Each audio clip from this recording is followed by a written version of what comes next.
pratique intense. Et pour l'écoute du son du silence, c'est important donc d'avoir cette pratique intense parce que dès qu'on n'y fait plus attention, on le perd. Mais si on y fait attention, on le retrouve. Et avec un peu d'habitude, on le retrouve même assez facilement. Donc il y a deux niveaux du son du silence. Et dans le yoga, il y a le Omkar et le Pranava. Le Omkar, c'est le premier son du silence, celui qu'on entend au début, ce petit bruissement assez facile à percevoir. Des fois, c'est un I aigu qui domine tous les autres sons. Des fois, c'est un son plus dans les sons habituels. Et il y a le Pranava, le grand son du silence, qui stoppe complètement le mental. Donc le premier son du silence, il ralentit le mental. On est plus calme quand on l'entend, c'est sûr. Mais le mental ne stoppe pas complètement. Alors que d'après les sages qui suivent cette tradition à fond, ils disent qu'il y a un grand son du silence qui stoppe complètement le mental. C'est la différence qu'on fait entre Manolaya et Manonasha. Manolaya, c'est la dissolution temporaire du mental. Manonasha, c'est la destruction du mental au sens de désidentification complète du mental. C'est-à-dire, on devient séparé du mental. Bien sûr, le mental continue à fonctionner chez les sages, mais ils en sont complètement désidentifiés. C'est ce qu'on appelle Manonasha, donc plus destruction de l'identification au mental, plus que destruction du mental lui-même. Voilà, donc ça vient du tapas, de la pratique intense de l'écoute du silence. Mahananda Mahi disait qu'il y avait un son qui, une fois entendu, retire l'envie d'écouter tout autre son.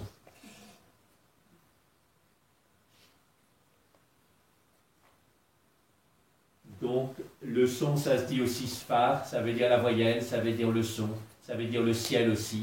C'est comme si la voyelle qui se répand continuellement dans l'espace évoquait le ciel. Sfarga, c'est le paradis. Et sphar, c'est très proche, c'est pratiquement le même mot que sva, qui veut dire soi.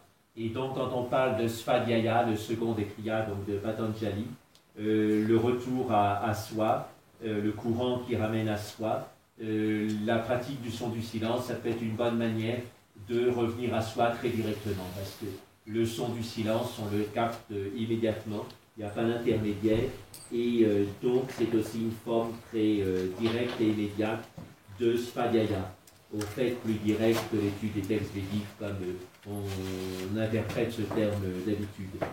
Et maintenant, Ishvara Pranidhana, donc l'abandon, le dépôt de son être à Ishvara. Donc Ishvara, on peut rapprocher ça de Ek, la racine Ek qui veut dire unique, c'est-à-dire le Seigneur unique, celui qui est puissant.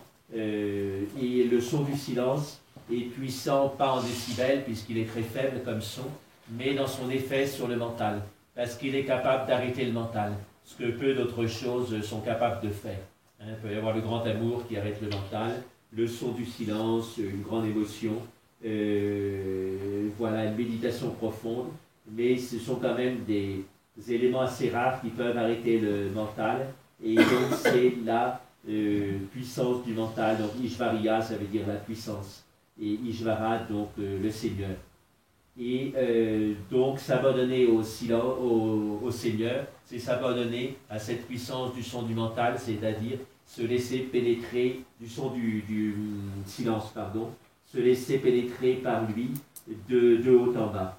Alors pour dire que cette interprétation de Dieu comme son du silence n'est pas de l'imagination, il y a donc le livre 1 des Yoga Sutras qui dit Tadvachaka Pranava. Je vous en avais parlé hier, celui dont la parole, la manifestation sonore, est le pranava, c'est-à-dire le Om, mais aussi le son du silence. Le pranava subtil, c'est le son du silence. Et donc, si on se relie au son du silence, on se relie directement au divin, sans intermédiaire. Et donc, les pères du désert aussi, par exemple, Saint Jean Climac, il disait qu'il ne faut pas croire que le silence est une manifestation de Dieu. Il disait le silence, c'est Dieu lui-même. Et comme il avait passé toute sa vie dans le désert, il pouvait parler du silence. Donc il disait, le silence, c'est Dieu lui-même. Et donc le verset suivant dit Tad Japa, Tad Arta Bhavanam. Donc sa récitation, donc la récitation intérieure du home subtil, c'est le son du silence. Et donc ce bruissement continu, Bhavanam, devient Tad Arta, son sens, mais ça peut avoir aussi Arta, le sens de richesse. C'est-à-dire, quand on écoute le son du silence, on en perçoit toute sa richesse. Voilà. La traduction habituelle qui est un peu banale, c'est de dire sa récitation en fait saisir le sens. Voilà, mais on peut dire qu'en écoutant le son du silence, on aperçoit toute la richesse. Parce que justement, ça a un grand effet sur nous pour apaiser notre mental. Et puis on voit aussi qu'il y a des tas de sons secondaires derrière le son principal. Donc on s'aperçoit qu'il y a quelque chose de très riche dedans. Alors comment se débrouiller quand on commence à percevoir qu'il y a un fouillis de sons derrière un son du silence qui au début paraît unique? C'est donc une ligne directrice. Ça peut être d'écouter un son assez faible. Pourquoi? Parce que quand le son est faible, on doit se concentrer plus dessus et donc on arrête plus son mental et donc l'effet est plus profond. Et puis alors il y a des sons, c'est une question de hauteur, une question de timbre, une question de volume, mais il y a des sons qui nous fascinent plus que d'autres, qui arrêtent notre mental plus que d'autres. C'est pas simplement le volume, donc les sons faibles en général arrêtent notre mental plus que d'autres, mais ça peut être un timbre qui nous plaît, un timbre d'un instrument de musique, on se dit tiens ça me plaît, et du coup on s'arrête plus, on reste plus en arrêt et en alerte en écoutant ce type de son. À ce moment-là, il ne faut pas hésiter à le choisir pour sa session et à continuer avec. Ça, c'est un bon truc aussi qui peut bien aider. Et mon voisin ermite, Swami Nirgunananda, qui est depuis 27 ans ermite, donc, qui a eu le temps d'écouter le son du silence, il prend une image, il dit qu'il y a un chœur d'enfants qui chante les Védas. Vous savez, les Védas, c'est a cappella et tout le monde chante la même chose. Donc, de loin, on ne peut pas distinguer s'il y a un enfant ou pas dans le chœur. Et le chœur est entouré par une foule, donc le chœur est assis, la foule est debout. Et le père vient chercher son enfant, mais il ne sait pas s'il chante dans le chœur ou pas. Et donc, quand ils font la foule pour s'approcher, tout d'un coup, il distingue les voix, il reconnaît la voix de son enfant, même avant de l'avoir vu. Et c'est comme ça, donc, avec ce son du silence, on sent qu'il y a un son parmi le fouillis de différents sons qu'on perçoit qui nous correspond vraiment comme la voix de son enfant dans un chœur de chant, alors qu'on ne voit pas encore les enfants qui sont dans le chœur. Simplement par l'oreille, on perçoit que c'est lui. Voilà, il donne une autre image, quand Sita, dans le Ramayana, on ne savait pas très bien d'où elle venait, et alors on lui a présenté différents hommes en disant, dis-nous quel est ton mari parmi ces hommes. Et donc on lui a présenté les uns après les autres, à chaque fois elle disait non, puis quand son mari Ram est venu, elle n'a rien dit. Voilà, donc c'est aussi une belle métaphore pour le pouvoir du silence. Donc on n'a pas le temps de nous développer, mais ça rappelle le cycle d'Élie. Donc jusqu'au centre du cycle d'Élie, au verset près, il y a la définition de Dieu comme étant dans le silence d'un Kol Demama Daka. Ça veut dire dans la voix Kol Demama d'un arrêt Daka subtil, comme de la poussière. Et c'est bien l'expérience directe qu'on a du son du silence. C'est-à-dire, c'est un arrêt des bruits, bien sûr, mais on sent une sorte de poussière de bruit et dans l'arrêt. Et donc, c'est la voix de cette poussière arrêtée, en quelque sorte, et donc la voix du silence. Alors maintenant, le verset suivant, 29, Tata Pratyag Chetana Adigama Apiyantaraya Abharashta. Donc, Tata, de tout cela, c'est-à-dire cette écoute du silence,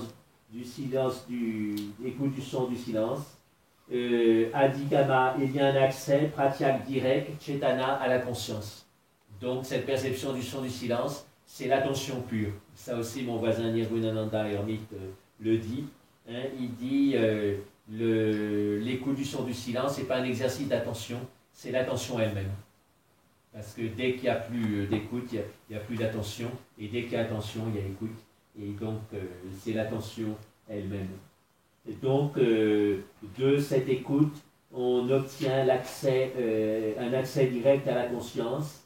Et abhava, une absence, api aussi, antaraya, de ce qui vient s'interposer, d'intermédiaire, on traduit des fois par obstacle, mais je crois que c'est la traduction littérale, c'est-à-dire de quelque chose qui vient s'interposer, c'est-à-dire entre nous et le son du silence, il n'y a pas de distance.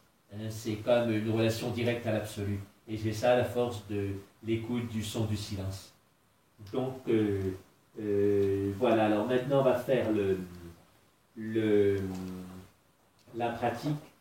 Donc, on commence par écouter traditionnellement par l'oreille droite. Pourquoi ça? Parce que l'oreille droite est reliée à l'hémisphère gauche, et dans l'hémisphère gauche, il y a un centre préfrontal qui est relié aux émotions positives. Et donc, le symétrique à droite est relié aux émotions négatives. Et donc, tout ce qui est le côté droit du corps a un effet positif sur la base de psychisme. C'est pour ça que dans toutes les cultures, pratiquement, la droite est le côté favorable. Même quand on va chercher dans les tribus les plus primitives, la droite est toujours le côté favorable. Et donc j'en parle dans mon livre Ouvrir le canal d'énergie par la méditation. Hein, j'ai lu tout un livre enfin pas tout en détail, mais quand même les parties principales, puis beaucoup de détails, d'un livre de 400 pages fait par un professeur je pense à Cambridge, sur la droite et la gauche, où il a vu tout ce qui se rapportait à la droite et la gauche dans la culture humaine. Et donc, cette droite est régulièrement le côté favorable, et l'oreille, donc, ne fait pas exception. Parce que, contrairement aux autres paires crâniennes, le nerf auditif traverse le plan médian et va donc avoir son effet à gauche s'il s'agit de l'oreille droite, comme l'hémicorps droit. Alors qu'au niveau du visage, les 11 autres paires crâniennes, en gros, ne traversent pas. Schématiquement, elles ne traversent pas. Voilà, donc ça, c'est l'effet directement positif de l'écoute à droite. Et donc, on va s'y mettre. Alors, pour attirer l'énergie à droite, vous pouvez donc fermer les yeux et coller légèrement les molaires à droite, sans tension, et les décoller à gauche. On l'a déjà fait les dernières sessions.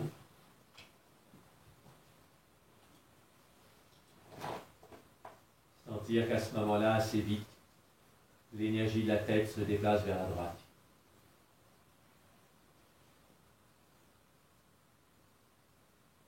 Si on n'y fait pas attention, il y a un réflexe de mastication qui joue et on se met à serrer les dents.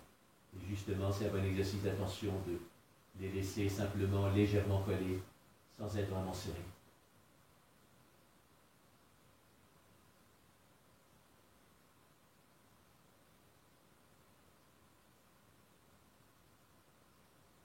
À gauche, donc, les molaires sont légèrement détachés, 1-2 mm suffisent.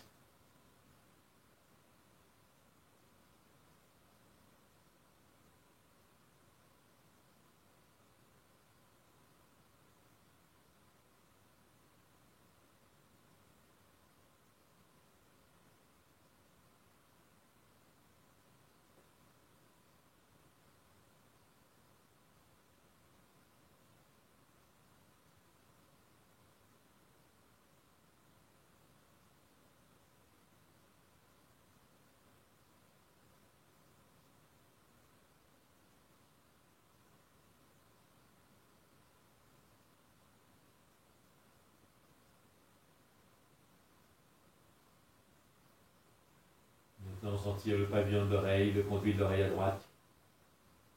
Et soit percevoir directement le son du silence à droite, soit imaginer qu'il y a quelqu'un loin à droite ou un cœur loin à droite qui chante comme un A continu. On peut très bien imaginer un son, de même qu'on imagine une image mentale.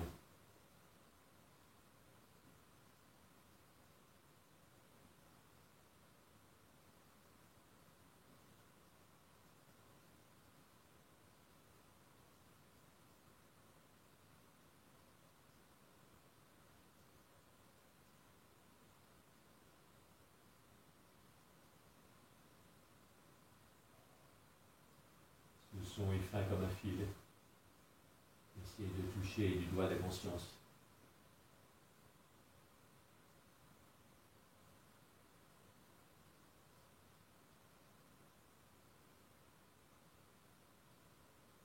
En même temps, il est fin comme un fil, en même temps, il occupe tout l'espace. C'est son paradoxe.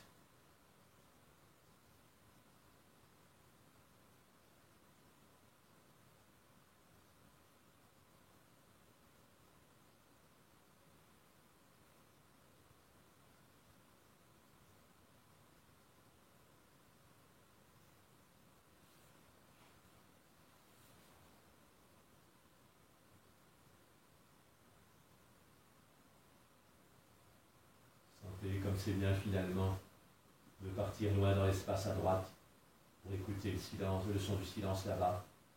Parce qu'à ce moment-là, on s'écarte franchement du cœur physique à gauche, qui est un sac de nœuds et un paquet d'anxiété.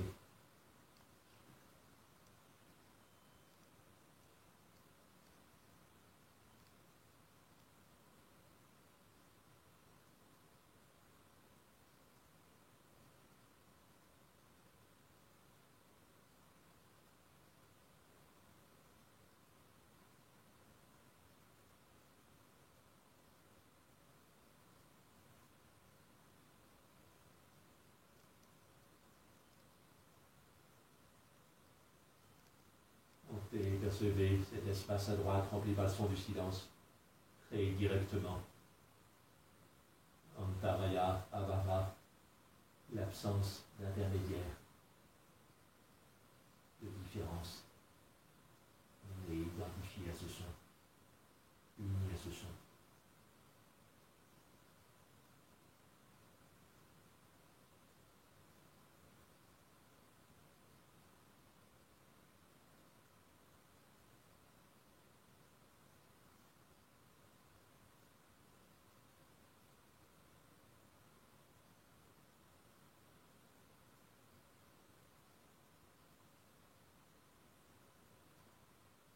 Agama, l'accès pratique direct, Chetana à la conscience.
Maintenant, je vais vous lire les extraits du premier chapitre d'un texte fondateur de l'Inde, la Chandogya Upanishad. Ils appellent le chant du silence le chant d'en haut, Udgita. Gita, le chant des Ud d'en haut, ou qui va vers en haut. Et ils disent par exemple,